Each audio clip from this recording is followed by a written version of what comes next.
On this episode of Nerd Rushmore, we talk Doctor Who companions and who are the top 4 of the modern era. Stay tuned as I break it down.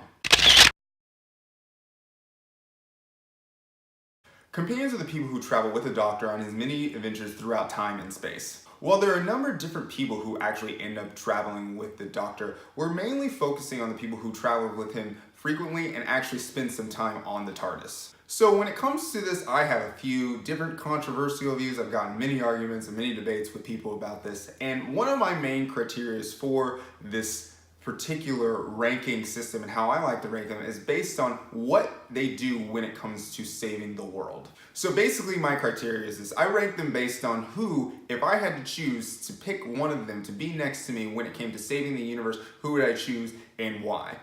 So that being said, let's break it down, my top 4 companions in the modern era.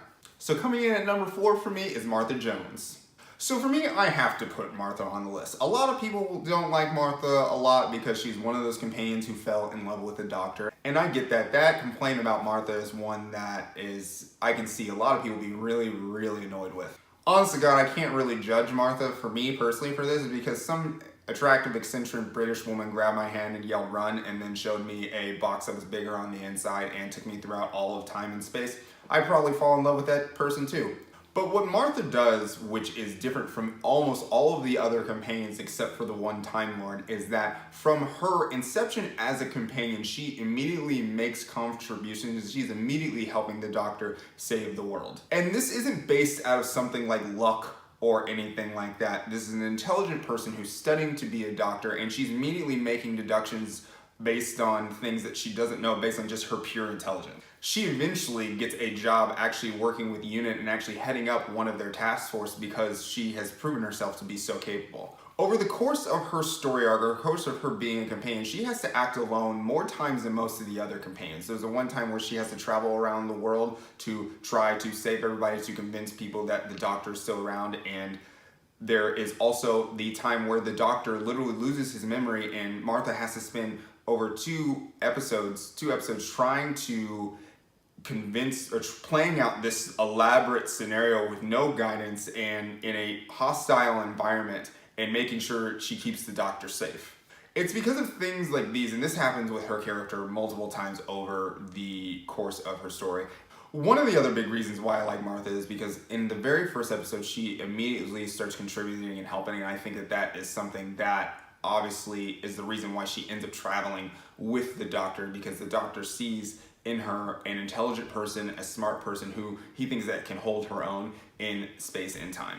So that's one of my big reasons for liking Martha. I have to put her at 4 for this reason, because honestly, if it came down to it, outside of the one Time Lord, I would absolutely, if I had to actually choose one of these people to come along with me, just because I'm like, I hope this isn't going to come down to luck, I need somebody's skill, I'm absolutely picking Martha, hands down. I'm not worried about her falling in love with anybody or anything like that, because simply I'm trying to save the universe and she shows that she can do that on multiple different occasions. So the next man that we're going to talk about is Mrs. Amy Pond. So I feel like this is the only person on my list that is actually simply just personal. As much as Amy contributes with saving the world all the time, I feel like I had to put her on this list simply because seasons 5 through 7 are probably my favorite season and have some of my favorite episodes. Matt Smith is my favorite Doctor personally, so there's a lot of different stories here that I love and appreciate. For example, like Time of the Angels, for example, Angels in Manhattan, A Good Man Goes to War, things like that. These are some of my favorite episodes and they have Amy in them, so this is just a strictly kind of a personal thing for me, even though I think she still ranks high as a companion that contributes to the saving of the universe theme that we have going on here in this group. Amy was also the first companion that I actually watched, like I wasn't binge watching, like this is the first point where I was actually came in and was watching episode to episode. And up to that point, I had seen the first 4 seasons. At that point, I actually didn't really like a lot of the companions so far. I wasn't a huge fan of Rose. I was kind of a fan of Martha at that point, and I was not a fan at all of Donna Noble. Donna Noble is my least favorite companion. I know people love her. Come at me, bro. I'm going to do a video about how I think she's the most overrated companion at some point. But up to this point, I had not liked any of the companions so far. So when Amy came along, I was really excited and really enjoyed her character a lot. One of the reasons why I like Amy so much is because of how she handles specific villains. And the specific villains that I want to talk about, which I think are probably, in my opinion, the best of the villains of Doctor Who, would be the Daleks, would be the Silence, and then would be the Weeping Angels. The fact that she handles all three of these major villains of Doctor Who is completely and totally incredible, especially the Weeping Angels. The Weeping Angels, in my opinion, are probably one of the most creative and scary and interesting villains of modern science fiction. If you don't know about the Weeping Angels, basically what they are is they are quantum beings that basically you cannot see as long as you're looking at them. If you're looking at them, they look like statues, but when you turn your back, they can move. And basically what they can do is they can displace you in time and space. So if they touch you, you go back in time. This is a really interesting villain that they were able to create for this show. And the way that she is able to handle them in multiple episodes, I thought was amazing. I honestly don't think that some of these companions would ever be able to handle it the same way that Amy did, and she always proved that she was able to do that. That and the fact that she handled the Daleks extremely well whenever they came about, and also her dealing with the Silence, I think that was amazing. She's also River Song's mom, so spoilers if you didn't know. She's also River Song's mom. You birth a legend, you definitely get to be on the list. That being said, it leaves us with our number 2 companion, Clara Oswald. I debated leaving Clara off this list for multiple reasons, but then based on my criteria of this list, which is basically, are they people who can help save the world? I had to put her on this list, otherwise my list would basically be slightly hypocritical. I mean, basically, if you have to save the world and you are looking at companions here who have shown time and time again that they can get it done, Clara is definitely at the top of the list of people who you would choose. She, by far, is one of the more intelligent human companions, maybe only beaten out by Martha. But one of the big things that makes Clara so interesting is that she is absolutely fearless in her endeavors as a companion. This general disregard for her body and her general I'm trying to act like the Doctor ends up getting her killed in the end. But still, over the course of her 3 seasons, she does an insane amount of work with this luck and skill, creating scenarios where she ends up helping the Doctor save the world. That also being said, she's also one of the only companions that, in my memory, other than maybe Captain Jack, who will sacrifice her own self for the greater good of the world. You don't see that happen a lot with the companions. They might go into battle knowing it's a losing battle, but she's basically like, I'm going to sacrifice myself for another person. So that is one interesting thing about her. Not a lot of the companions are that selfless. This, along with one of the key things that she's able to do in her story arc. So on the 50th anniversary, Clara is actually one of the huge people responsible for helping the Doctor realize that there is a way to bring Gallifrey back. Without Clara, Gallifrey is still in some black hole somewhere and does not exist anymore. This thing, along with the ability to put the Doctor in his place when he's being slightly questionable, is one of the reasons why I really enjoy this character, because it's not something where she's just constantly yelling at him and they're doing nothing about it. She makes a decision, she's like, this is a better idea, and then she helps implement that decision, if not being the person who is mainly implementing that decision. And this is why I like her character so much. So now we have to get on to my final companion, my favorite companion, and probably my favorite character on this show, River Song. Now, there are a lot of people who say River is not a companion, and I insanely disagree with that for multiple reasons. There are multiple times where she is traveling on the TARDIS with the Doctor. Even though we might not see those things, even though we probably see those things off screen, there are multiple times where she travels the cosmos with the Doctor.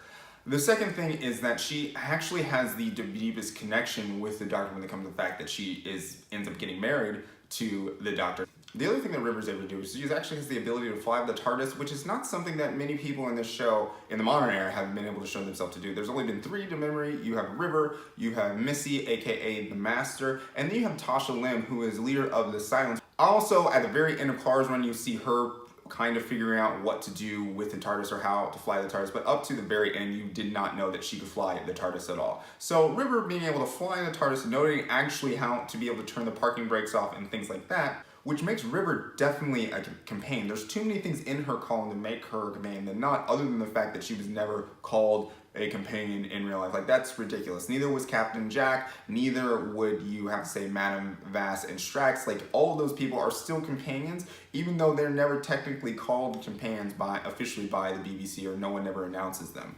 So that all being said, this is why River Song is by far my favorite companion. In this show, there are not very many people who present themselves as the Doctor's equals. One of the problems that I have in this show is that the companions end up being more like sidekicks, which I can see how that happens. One of the things in kind of modern quote-unquote superhero lore is that there is the main hero and then there's the sidekicks. I get that. But River is actually one of the only ones who presents herself as an equal and is constantly at the same level or ahead of the Doctor in different situations. She is never really a liability. She is much more always a strength for the Doctor going into battle.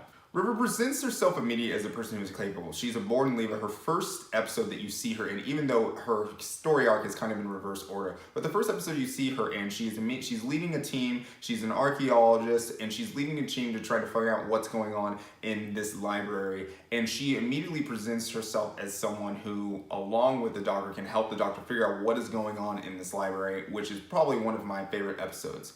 This is something that happens very rarely. Rarely do we see someone immediately coexist with the Doctor and be able to go toe-to-toe or help out the Doctor immediately. It's almost to an extremely seamless level, and I know that rapport is built through their intertwining and their timelines going this way towards each other, but they're always moving as a seamless unit. There's never kind of explanations or things that happen. They're always seem like they're thinking as one brain, and that I find to be the reason why she seems to be the most capable of actually helping out the Doctor on his travels.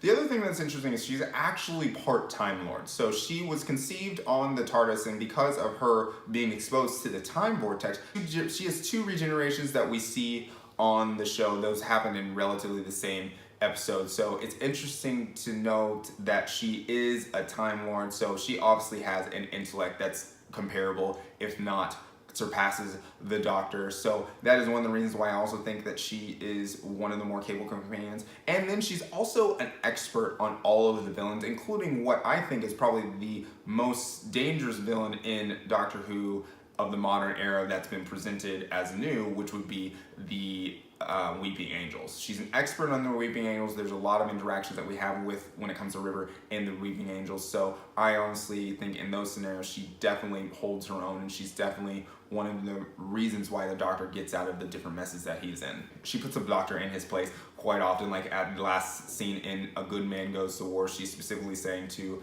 him the reasons why he is in the predicament that he is, because people are scared of him now, and his name does not mean what it used to mean. Now it means tyrant and things like that. So she's constantly in situations where she's helping out the Doctor, not only just accomplish his mission, but helping him stay balanced and helping him stay on task. So that's it. That's my list of Doctor Who companions. Let me know what you think down in the comments. I'm sure a lot of people are going to have a lot of things to say about this list. I am up for debating this all day. If I had to pick some honorable mentions in here, I would probably put Captain Jack as my honorable mention. My next on the list, at the very bottom of the list, like I said already, would be Donna Noble. Donna Noble is at the very, very bottom of the list. Rose would probably be after Jack, Captain Jack, maybe in there, and some other people, but we can debate that down in the comments. So like I said, let me know what you think. Like and subscribe. Make sure you hit that bell so you can get new notifications on what we're doing in the future. Like I said in my other videos, we got a lot of stuff coming down the pipeline, so stay tuned for that. And this has been another episode of Nerd Rushmore. My name is Oscar Hampton. Later days.